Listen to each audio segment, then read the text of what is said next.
LB नगर, करीमनगर का एक बहुत गरीब और पिछड़ा हुआ इलाका। साइन बोर्ड पेंटर्स, मोटर मैकेनिक, रिक्शा चलाने वाले गरीब और अनपढ़ लोग ज्यादातर यहां बसे हैं।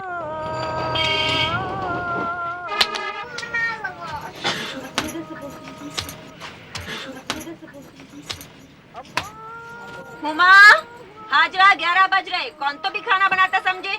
नासिर बीमार है, मालूम है ना। आपा, अम्मी बुला रही है खाना बनाने। खाली मेरे को नहीं, तेरे को भी बुला रही है। चल। सबीना बी, अरे ओ सबीना बी, आजा, अम्मी है अंदर। हाँ।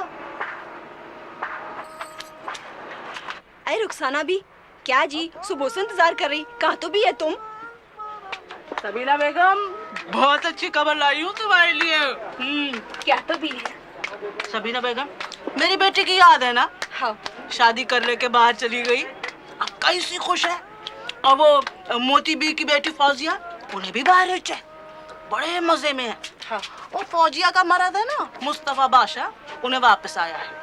एक और करता कते, कब तो भी आता उन्हें, मेहर कितना देता।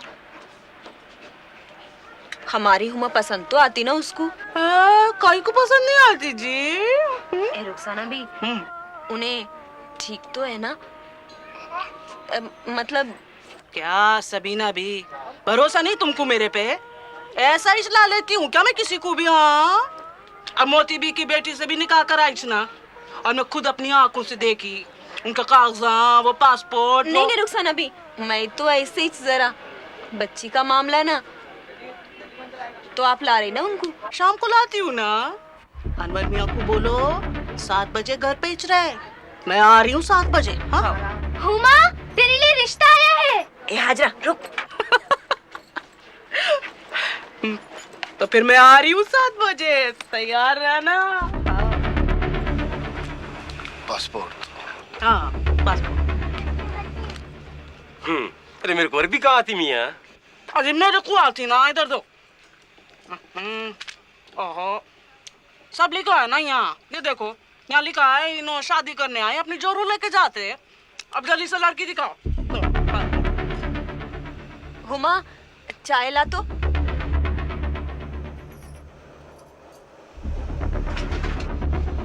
बुड्ढा।